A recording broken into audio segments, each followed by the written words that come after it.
क्रिस्त में प्यारे भाई और बहनों, आप सबों को जय यीशु। आज हम मनन चिंतन के लेंगे प्रभु यीशु को सबके सामने निर्वस्त्र करते हैं। उनके शरीर में रक्त से चिपा हुआ वस्त्र को निकाल देते हैं। कितनी लज्जाजनक बात है ये। उनके शरीर में से जब वस्त्र निकाला गया था, 33 साल का एक जवान आदमी जिसके शरीर पूरे घाव से भरे हुए हैं, उस घाव में से बहने वाले रक्त ने उनके कपड़ों को उनके शरीर पर चिपका कर रखा था। और जब वह वस्त्र वह निकालते हैं तो फिर से घावों में से खून निकलने लगता है, लेकिन वह कुछ नहीं कहता, वहाँ खड़ा है।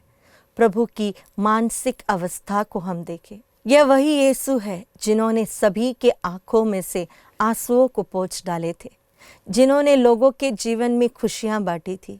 जो बीमार थे उन्हें स्वास्थ्य प्रदान किया था, सबका भला ही किया था, उन्होंने किसी का भी बुराई नहीं की थी, लेकिन फिर भी उन्हें निर्वस्त्र होकर सबके सामने खड़ा रहने पड़ा। अगर ऐसी एक घटना आज के ज़माने में हुई होती तो क्या हालत होती प्रभु की। पूरे इंटरनेट में, फेसबुक में, इंस्टाग्राम्स में, सभी सोशल मीडिया में यही एक हॉट न्यूज़ बन जाता। एक बार एक लड़की लकड़ी के पुल के ऊपर से चल रही थी। अच्छी दिखती थी वो। अचानक उसका पैर लकड़ी के बीच में फंस गया। दूर से आने वाला एक युवा ने इसे देखा। वो दौड़कर आता है और इसकी मदद करने की कोशिश करता है, लेकिन दोनों वहाँ से नीचे सीधे पानी में गिर जाते हैं। जब वो पानी में गिरते हैं तो दूर एक नाव में एक आदमी बैठा था। उसने देखा और वो आकर इन दोनों को बचा लेता है। सोशल मीडिया में एक खबर आई, एक लड़का और एक लड़की दोनों ने आत्महत्या करने की कोशिश की, क्योंकि ये दोनों शादी करना चाहते थे और इनके पिता और माता यह नहीं मान रहे थे। देखो बात को हमने कैसे बड़ा बना दिया। ऐसी ही एक घटना हम देख सकते हैं दानियल के ग्रंथ में। वहाँ पर सुसन्ना पर 2 लोगों ने झूठा आरोप लगाया।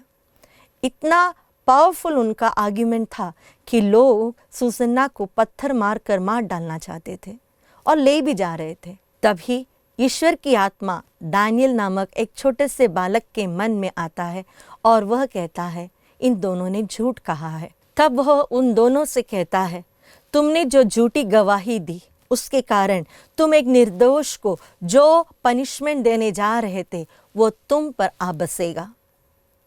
ऐसा ही अंत में हुआ।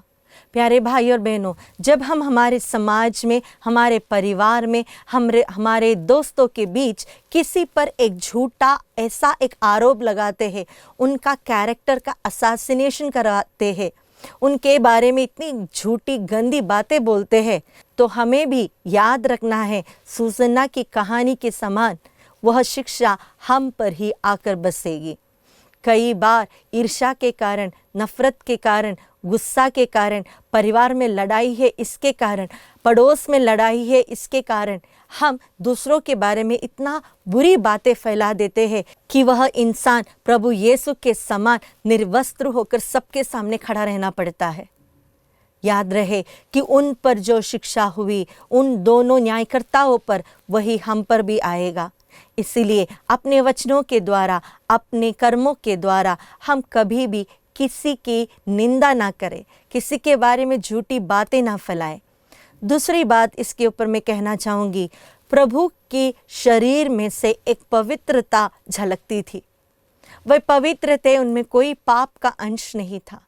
इसीलिए जब हम पाप करते हैं तभी एक बात हमें याद रखना है कि हम प्रभु को निर्वस्त्र करते हैं। तभी भी हमारे शरीर से, हमारे मन से, हमारे रिश्तों में, हमारे कर्मों में जब हम पाप करते हैं तभी हम फिर से प्रभु को निर्वस्त्र करते हैं।